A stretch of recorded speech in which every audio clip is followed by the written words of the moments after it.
Good evening बच्चों। Set number 1 2023 paper number है 822 टीयूबी class 10।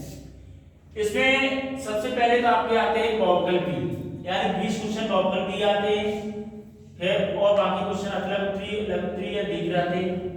जैसे बहुविकल्पी पहला क्वेश्चन है आपका, किन्हीं दो धनात्मक पूर्णांकों जैसे a और b के लिए। अब इसमें पूर्णांक पूछा है। पूर्णांक क्या होता है? जैसे पहला पॉइंट है आपका a बराबर है मासा, यानी मासा की प्रभाव होती महत्तम समावर्तन a, b गुणे b। अब जैसे b ऑप्शन है a गुणे b इक्वल टू लासा, और लासा को प्रभाव होती लघुत्तम समावर्तन। c ऑप्शन है आपका b इक्वल टू मासा a, b गुणे लासा गुणे ab। उसके बाद है डी ऑप्शन है a बटी b इक्वल टू मासा a, b कोष्ठक में कोष्ठक 1 गुणे लासा कोष्ठक के अंदर ab। तो इसमें ऑप्शन पूछा है कौन सा इसमें सही है, उस पर क्लिक। तो आपके सामने ऑप्शन, ये 4 ऑप्शन दिए, इस ऑप्शन में कौन सा सही है? तो आपका ऑप्शन नंबर चौथा सही है, क्योंकि इसमें धनात्मक पूर्णांक भी है और a b का मान भी उसमें मिलता है। इसी प्रकार आता है आपका दूसरा, एक शून्येतर यानी शून्य संख्या परमेय संख्या एवं अपरमेय संख्या का भागफल होता है। इसमें ये पूछा है एक शून्येतर संख्या परमेय संख्या या अपरमेय संख्या का भागफल होता है, तो इसमें न प्राकृतिक संख्या होती है न प्राकृतिक संख्या होती है। अब इसमें अपरमेय संख्या दी हुई है और परमेय संख्या दी हुई है और पूर्ण संख्या दी हुई है। देखिएगा इन चारों ऑप्शन में न प्राकृतिक संख्या होती है, न परमेय संख्या होती है, न पूर्ण संख्या होती है, तो कौन संख्या होती है? अपरमेय संख्या, यानी बी ऑप्शन आपका सही है।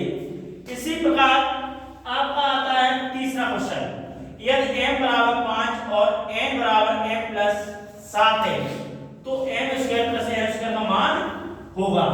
तो m square plus n square का मान कैसे निकलेगा? देखिएगा, m का मान निकालने के लिए पहले सबसे पहले m का मान निकालो। तो m की जगह क्या रखेंगे? 5, 7 5 12। तो m का मान कितना हो गया? 12 हो जाएगा। और m का मान कितना दिया? 5। तो इसमें आते 12 का स्क्वायर 144 होता है, और m का स्क्वायर 5 का स्क्वायर कितना होता है?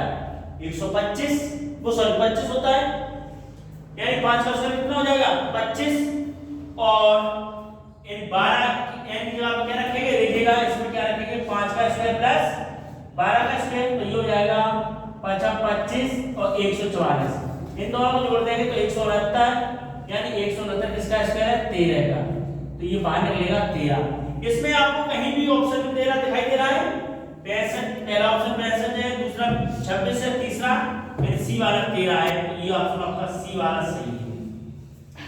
इसी प्रकार चौथा क्वेश्चन आते हैं, किसी परमेय संख्या के समतुल्य परमेय संख्याएं होंगी, यानी परमेय संख्या दी हो उसके ही समतुल्य दूसरी परमेय संख्या होगी।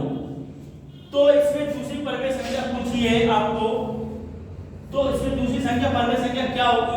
तो इसमें देखिएगा परमेय संख्या हर समय समतुल्य परमेय संख्या है, 2 परमेय संख्या है। कैसी है? 2। तो 2 हर समय परमेय संख्या ही रहेगी, वो चेंज नहीं हो सकती, इसलिए बी वाला ऑप्शन इसमें सही है। 2।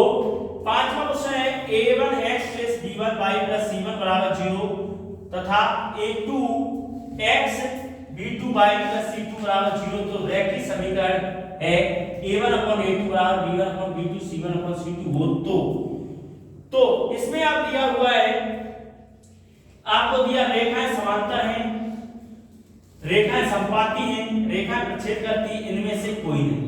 जब सभी पद समान आ रहे हों तो रेखा कैसी होगी? संपाती। कैसी होगी? संपाती।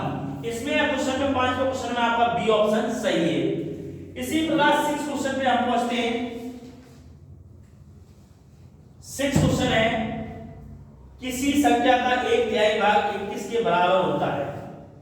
किसके बराबर होता है? 21 तो वह संख्या होगी 1/3। 1/3 कितना समझते हो? कितना होता है?